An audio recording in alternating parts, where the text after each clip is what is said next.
I want to thank the organizing committee and Jonathan Paenti in particular for inviting me here and allowing me to speak in front of such a distinguished audience. So thank you very much for having me here. I asked myself a big question: why was I invited and what can I contribute? And thinking about this, it's been an extremely challenging process for me to prepare for this presentation, because unlike standard medical conference where you often speak and present the raw data and the results, here you actually had to think about the big picture.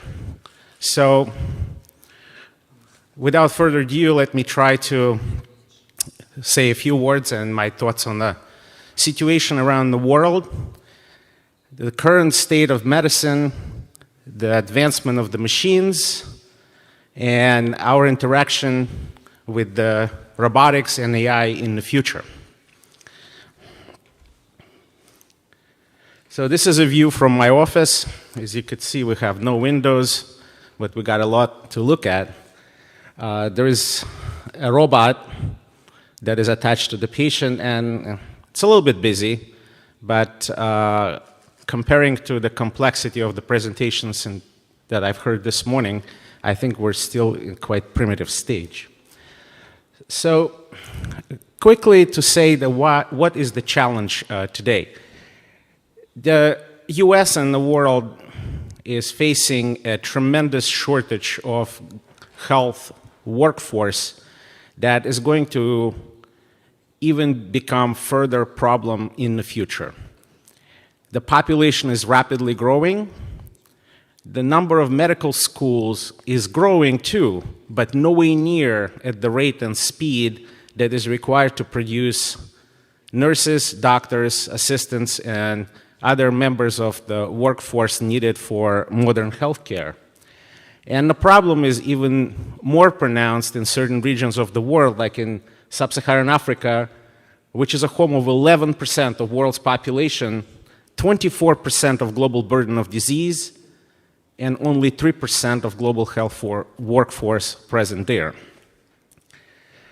So robots are thought to be the answer to the future of healthcare, medicine, and surgery in particular. As a surgeon, I embraced the robotics early on, since 2007, and have been using various robotic systems for all these years. And I'm quite fascinated by the technology, but I really understand what challenge it presents. So regardless of where we go from here, the relationship between the physicians and nurses and the machines that are entering our life will be altered beyond our comprehension, and we're not really sure where it's going to go. But the ground has been laid in the public, and at least in the United States, only 29% of patients say they wouldn't use AI tools specifically because they prefer to meeting with the doctor. So the technology around us has prepared the ground for people to be comfortable dealing with the machine instead of directly a human being. And as you could see here, the number of procedures will grow, the deficit in healthcare workers will grow. It's been mentioned many times that the population of the world is aging. But what if the robots really can do the job? And it's been really tried and implemented pretty rapidly. There's certain machines that dispense medications in some of the hospitals in New York. We have robots that deliver meals, visit patients, and actually you can talk to them still in a fairly primitive manner. But surgical robots are thought as the tools to enhance the human ability on one hand, and then expand our capacity on the other.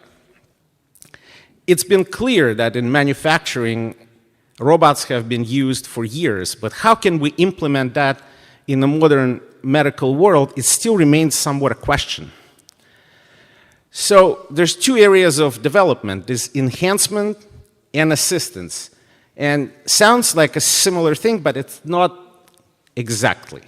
On one hand, the robots can go into harsh environments, for instance, in some contaminated fields that were contaminated by radiation, or in areas of great infectious diseases. They can replace the humans and give us the ability to treat the patients and yet preserve the health workers who are more and more hard to come by. And it's quite expensive to produce nurses, surgeons. That cost a lot of money to the society, so we probably should think about protection of our own personnel. And the other area of development is the assistance, the enhancing of the capability of a human hand. For instance, one of the robots that I use in surgery today can eliminate the tremor. As you know, some of the surgeons have shaking hands, believe it or not.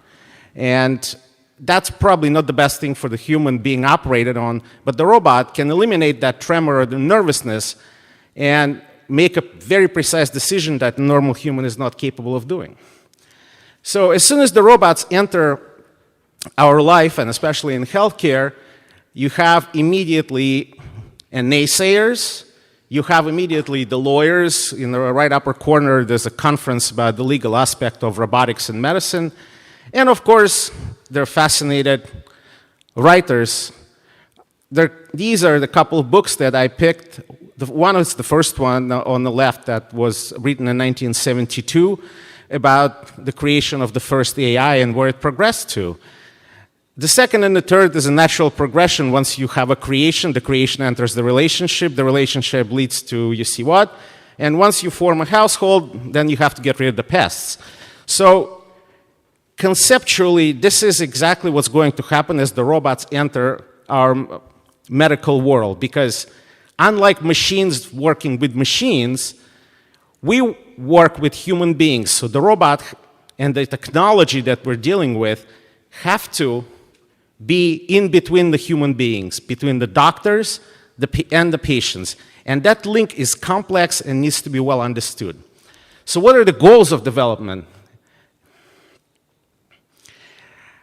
We can't start with the technology. I love this quote. When you start with the technology, it's a solution looking for a problem. So we have to really think about that.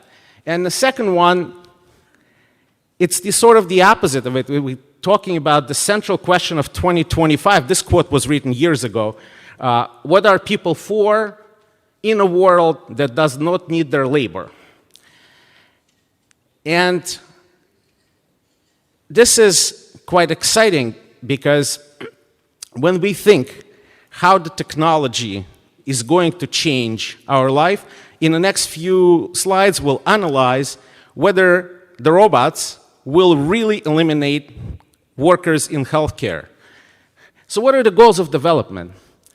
We're working on a lot of things, and they're all lined up here, but essentially it's enhanced imaging, enhanced ability of the human hand, improved training and simulation, the same thing we learned from aviation, where the simulators prevented a lot of accidents, and implementation of simulation and proper training really streamlined the way aviation industry works today, and that's the same thing we're trying to introduce into healthcare, but it's much more complicated than just simply dealing with certain aviation aspects of it. And pardon my pilot friends on saying that.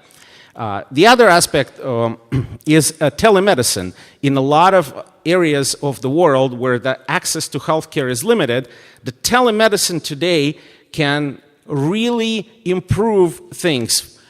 It is not a secret that today we can perform an operation where one part of the robotic system is installed in one hospital somewhere on one side of the planet, and the surgeon is sitting at the console somewhere else on the other side of the planet. And with the new technology of 5G that's coming in today, the delay is no longer going to be present. So the movements will be translated instantaneously, and we can really, truly work in lifetime. So I think Once the technology, and you could see here, this is just as many companies as I could fit in one slide, but there's way more that are working on the robotics and AI technology in medicine.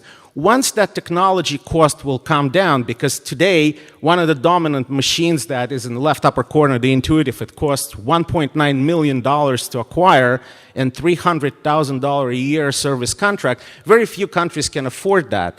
But once the cost of the technology comes down significantly, we'll be able to provide remote access to highly complex procedures without us traveling to those remote destinations to deliver the care. And that's really the paradigm shift that is going to happen soon.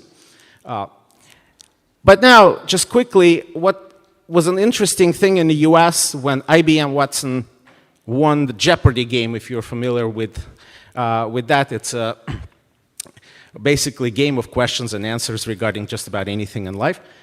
And the machine won it. So immediately, the first thought was, well, it should replace doctors and we should implement it. And one of the biggest cancer centers in the world, Memorial Sloan Kettering Center in New York City, implemented that system to analyze and improve patients' diagnosis, but the system failed. So what have we learned from that? We learned that rather than attempting to replace the physician in medical practice, AI and robotics can and should, say most experts, become a valuable tool in enhancing what we do rather than replacing us. So just to quickly touch on why. When the robots can replace everything everywhere, why can't they do this in medicine and surgery? And it is because it's all about human touch. It's about looking the patient in the eye. It's about a hug. And it's something that the robot cannot do just yet. And interestingly enough, a lot of doctors would tell you that they make a diagnosis or adjust the way they care about the patient by just looking at them. And that is an unmeasurable moment that you cannot quantify in the digital space just yet. And that is the biggest challenge in today's healthcare.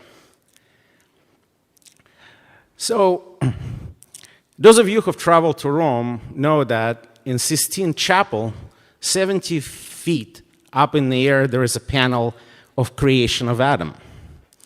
As you could see, God created a perfect human body, a perfect flesh, and Adam is naked. God is dressed and wrapped in a shroud, and it's protecting Eve and a future progeny. But if you look carefully, you will see that Michelangelo surrounded God by a red shroud. But if you look even more carefully, you might suggest that it looks a lot like a human brain. And when you superimpose a picture of the human brain on that, it becomes even more evident. When you look at the picture back, you see that God is extending its hand to Adam, but their hands are not touching, which creates tension and anticipation. And the question of that anticipation is, did God give just human flesh? Or because of this picture of the brain that we envision here, is it a passage of superior intelligence, intellect, cognitive capacity, and emotion? And I think it is. And now the question is, how can we pass the emotion to a machine? And in development of AI and robotics, are we playing God? Are we attempting to endow the machine with supreme intelligence? There's some interesting quotes here from the biggest scientists in this space of psychology and machine learning. What stands in the way of all powerful AIs and the lack of smarts is that computers cannot have needs, cravings, or desires. It's really important to understand that computers may or may not make the same choices emotionally that we humans do. And when I operate and my hands are inside of somebody's body, and I'm trying to save a life, a lot of the decisions are made scientifically, cognitively, but sometimes also emotionally. And that is that part of that module that the robotics and AI must have in order to accomplish the proper way of treatment. Emotion needs to be hooked up to everything that goes in the cognitive system. Without emotion, no being that we might create can have any hope of aspiring to true intelligence. I love this quote from this magnificent read, The Cognitive Emotional Brain. Highly recommend it. And this is a perfect example. This happened about 6 months ago in the US when the robot was wheeled into a patient's room and told the patient he was dying. It really shook the medical community. It shook the world.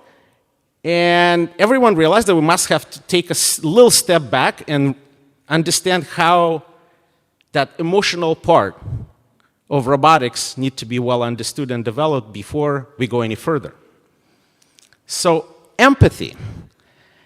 Empathy is an unmeasurable, unquantifiable thing.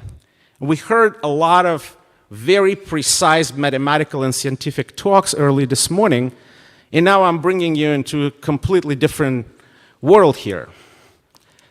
So if the robot will make choices for us because we're trying to make them better than us, we're trying to teach them the right thing, will they make the right moral choice? And the question is, can or should we try to impose our own morality onto an intelligent machine that has a superior intelligence than ours? And then, if we do that, can we handle sharing the world with a new type of moral creature that will have a completely different understanding of morals than us? So, they might be smarter than we are mathematically, but this might not be enough to keep them from constructing an inhumanly elegant logic of carelessness or harm. There are 3 laws of robotics created in 1942. And essentially, they're all about the fact that the robot should not harm the human, should obey the commands of human, and should protect itself as long as it doesn't cause harm to a human while it's protecting it. So, a robot needs to understand that something logical might not be the choice.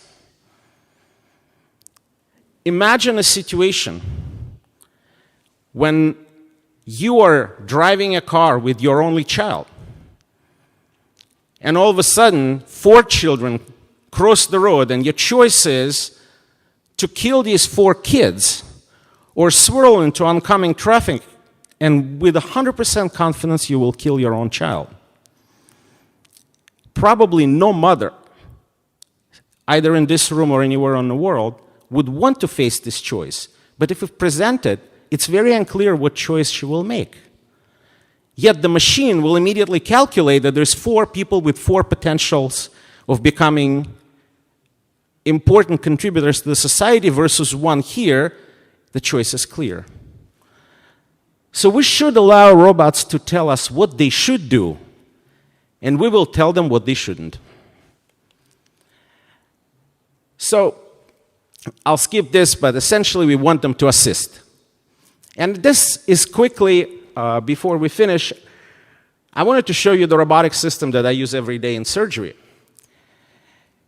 It has arms, it has the energy system in the middle, and the sort of brain on the right.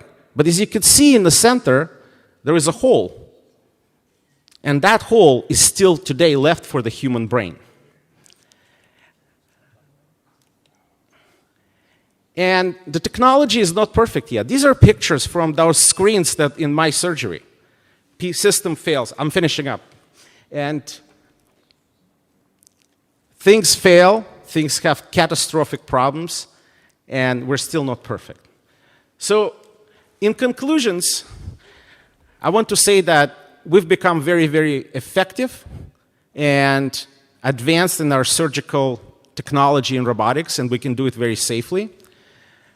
The cost is unclear whether it's the same or not, because people stay shorter in the hospital, the operation is longer, technology is complex, but it's still yet to be evaluated. And on the last, I want to leave you with the quote of my favorite author of Ray Bradbury.